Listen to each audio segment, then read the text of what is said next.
ఒకప్పుడు మనతో చాలా సైలెంట్గా అనుకువగా ఉండే ఇరుగు పొరుగు దేశాలు ఇప్పుడు సడన్గా గొంతు పెంచుతున్నాయి. మొన్నటిదాకా అంత కూల్గా ఉంది అనుకుంటే ముఖ్యంగా మన పక్కనే ఉన్న నేపాల్ గురించి చూస్తే ఇప్పుడు వాళ్ళు ఒక కొత్త వివాదాన్ని మళ్ళీ తెరపైకి తెచ్చారు.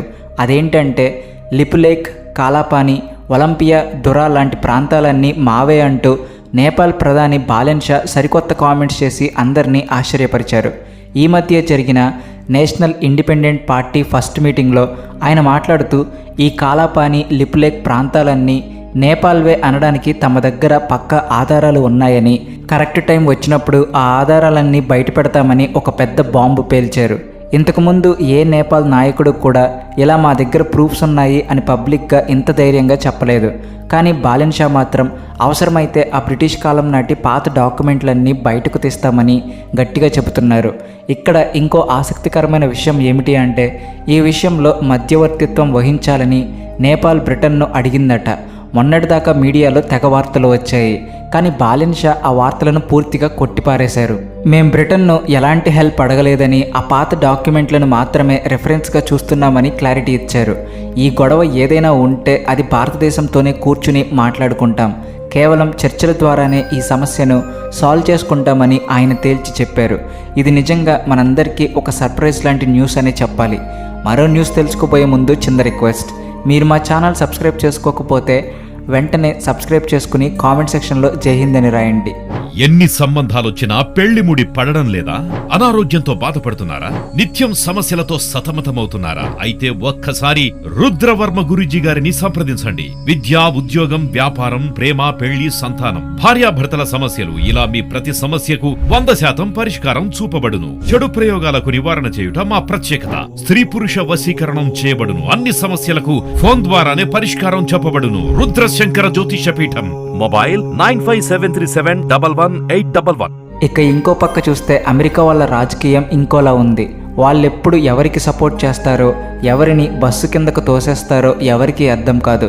మొన్నటిదాకా మనతో భుజం భుజం కలిపి నడిచిన వాళ్ళు ఇప్పుడు రాబోయే అమెరికా ఎలక్షన్స్లో Republican party vice president candidate రేస్లో ఉన్న జేడీ వాన్స్ చేసిన కామెంట్స్తో ప్రపంచ దేశాలను, ముఖ్యంగా భారతదేశాన్ని తీవ్ర ఆలోచనలో పడేశారు. అసలు విషయం ఏమిటి అంటే స్విట్జర్లాండ్లో ఇరాన్, అమెరికా మధ్య అణు ఒప్పందం గురించి పెద్ద చర్చలు జరుగుతున్నాయి. 60 రోజుల్లో ఒప్పందాన్ని పూర్తి చేయడానికి ఒక సాంకేతిక బృందాన్ని ఏర్పాటు చేశారు. లెబనాన్ పరిస్థితిని చక్కదిద్దడానికి ఒక డీకాన్ఫ్లిక్షన్ సెల్ను కూడా పెట్టారు. అలాగే అమెరికా, ఇరాన్ మధ్య డైరెక్ట్ కాంటాక్ట్ లైన్ కూడా ఏర్పాటు చేశారు. ఈ మీటింగ్ కోసం పాకిస్తాన్ ప్రధాని షాబాజ్ షరీఫ్, ఆర్మీ చీఫ్ ఆసిం మునీర్, అలాగే ఖతార్, ఇరాన్ ప్రతినిధులు కూడా అక్కడికి వచ్చారు. ఇరాన్తో డీల్ సెట్ చేయడానికి ఈ మీటింగ్ పెడితే అక్కడ హైలైట్ అయింది మాత్రం వేరే విషయం. అదేంటంటే పాకిస్తాన్తో అమెరికాకు ఉన్న బంధం గురించి జేడీ వాన్స్ ఒక విచిత్రమైన స్టేట్మెంట్ ఇచ్చారు. ఆయన మీడియా ముందుకు వచ్చి పాకిస్తాన్కు, ముఖ్యంగా ఆ దేశ ఆర్మీ చీఫ్ ఆసిం మునీర్కు పెద్ద థ్యాంక్స్ చెప్పారు. ఇరాన్తో ఒప్పందం విషయంలో ఆయన చేసిన హెల్ప్ను పొగడ్తలతో ముంచెత్తారు. అంతవరకు బాగానే ఉంది. కానీ ఆయన తన ఎగ్జైట్మెంట్లో ఒక మాట వాడారు. నా జీవితంలో ఇద్దరు చాలా ముఖ్యమైన వ్యక్తులు ఉన్నారు. ఒకరు నా భారతీయ భార్య, ఇంకొకరు పాకిస్తాన్ ఆర్మీ చీఫ్ ఆసిం మునీర్ అని అన్నారు. గత 3 నెలల్లో నేను ఆసిం మునీర్తో మాట్లాడినంతగా బహుశా ఇంకెవరితోనూ మాట్లాడి ఉండను అని ఒక పెద్ద స్టేట్మెంట్ ఇచ్చారు. ఒక్కసారి ఆలోచించండి, తన భారతీయ భార్యతో సమానంగా ఒక పాకిస్తాన్ జనరల్కు ఇంపార్టెన్స్ ఇవ్వడం అంటే మామూలు విషయం కాదు. ఈ మాటలు వినగానే పాకిస్తాన్ మీడియా వాళ్లకు పండగ వాతావరణం వచ్చేసింది.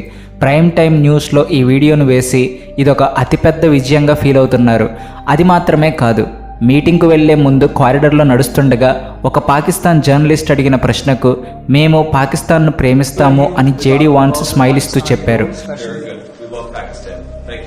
అసలు ఒసామా బిన్ లాడెన్ లాంటి మోస్ట్ వాంటెడ్ టెర్రరిస్ట్కు అబోటాబాద్లో ఆశ్రయం ఇచ్చిన దేశాన్ని, ఆ దేశ ఆర్మీని అమెరికా ఎందుకు అంతలా వెనకేసుకొస్తుందో ఎవరికీ అర్థం కాని లాజిక్.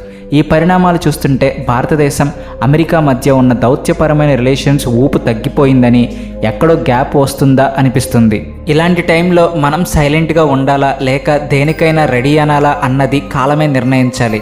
కానీ నిజం చెప్పాలంటే ఇలాంటివి భారతదేశంకు కొత్తేమీ కాదు. మనం గత వైపు ఒకసారి తిరిగి చూసుకుంటే మనకు ఒక విషయం చాలా క్లియర్గా అర్థమవుతుంది.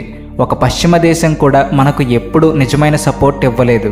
అమెరికా, బ్రిటన్, కెనడా, యూరప్ దేశాలకు భారతదేశం ఎప్పుడు ఒక వ్యూహాత్మక ప్రాధాన్యతగా లేదు.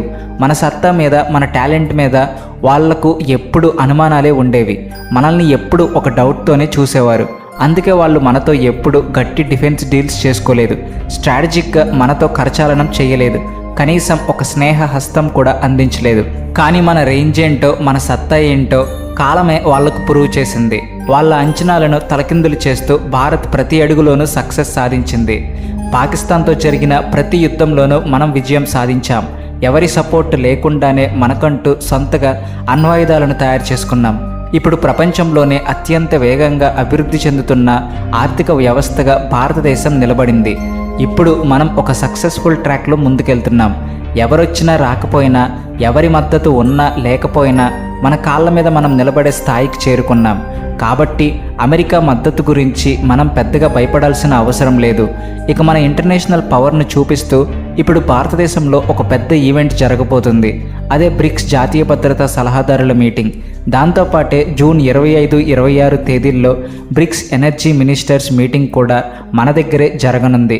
ఈ మీటింగ్స్కు యుఏఈ, ఇరాన్ ఎనర్జీ మినిస్టర్లు మన దేశానికి వస్తున్నారు. ముడి చమురు, ఎనర్జీ సెక్టార్కు సంబంధించి భారత్ వాళ్ళతో ఒక భారీ డీల్ కుదుర్చుకునే ఛాన్స్ పక్కాగా కనిపిస్తుంది. ఇదిలా ఉంటే జపాన్ నుండి కూడా ఒక సూపర్ న్యూస్ బయటకు వచ్చింది. వచ్చే నెల అంటే జూలై మొదటి వారంలో జపాన్ కొత్త ప్రధాని సనీ తకైచి భారతదేశం పర్యటనకు రాబోతున్నారు. ఇందులో ఇంట్రెస్టింగ్ పాయింట్ ఏంటి అంటే ఆమె పర్యటన అస్సాంలోని గౌహతి నుండి స్టార్ట్ అవుతుంది. ఆమెకు గ్రాండ్ వెల్కమ్ చెప్పడానికి స్వయంగా మన ప్రధాని నరేంద్ర మోడీ అస్సాం వెళ్తున్నారు. జపాన్ ప్రధాని ఊరికే రావట్లేదు. తన వెంట జపాన్లోని టాప్ కంపెనీలకు చెందిన 50 మంది బడా బిజినెస్ లీడర్లను, ఎగ్జిక్యూటివ్లను కూడా తీసుకువస్తున్నారు. దీని వెనుక ఒక పెద్ద మాస్టర్ ప్లాన్ ఉంది. జపాన్ యొక్క చైనా మీద ఆధారపడడం తగ్గించుకొని అక్కడ ఉన్న తమ ఫ్యాక్టరీలను నెమ్మదిగా భారతదేశంకు షిఫ్ట్ చేయాలని డిసైడ్ అయింది. అందుకే ఈ బిజినెస్ మ్యాగ్నెట్స్ అందరినీ మన దేశానికి తీసుకొచ్చి అక్కడి వాతావరణం చూపిస్తున్నారు. రాబోయే రోజుల్లో మన దేశంలో జపాన్ పెట్టుబడుల వర్షం కురిసే ఛాన్స్ క్లియర్గా కనిపిస్తుంది. ఇక లాస్ట్ అండ్ ఫైనల్గా ఎవరికి అర్థం కాని ఒక విచిత్రమైన గొడవ గురించి మాట్లాడుకుందాం. అదే యుక్రెయిన్, పోలాండ్ దేశాల మధ్య జరుగుతున్న డిప్లొమాటిక్ వార్. రష్యా యుక్రెయిన్ యుద్ధం స్టార్ట్ అయినప్పుడు యుక్రెయిన్కు అత్యంత ఎక్కువగా సపోర్ట్ చేసిన దేశం పోలాండ్. లక్షలాది మంది యుక్రెయిన్ శరణార్థులకు ఆశ్రయం ఇచ్చింది. మిలిటరీ పరంగా సహాయం చేసింది. నాటో మీటింగ్స్లో యుక్రెయిన్ తరపున గట్టిగా వకాల్తా పుచ్చుకుంది. ఆ టైంలో యుక్రెయిన్ అధ్యక్షుడు వ్లాదిమిర్ జెలెన్స్కీకు పోలాండ్ తమ అత్యున్నత ప్రభుత్వ పురస్కారమైన ఆర్డర్ ఆఫ్ ది వైట్ ఈగల్ను 2023లో ఇచ్చి సత్కరించింది కూడా. అంత క్లోజ్గా ఉన్న ఈ రెండు దేశాల మధ్య ఇప్పుడు ఒక పాత చారిత్రక గొడవకు చిచ్చుపెట్టింది. యుక్రెయిన్ ప్రెసిడెంట్ జెలెన్స్కీ ఏకంగా పోలాండ్ ఇచ్చిన ఆ అవార్డును తిరిగి ఇచ్చేశారట.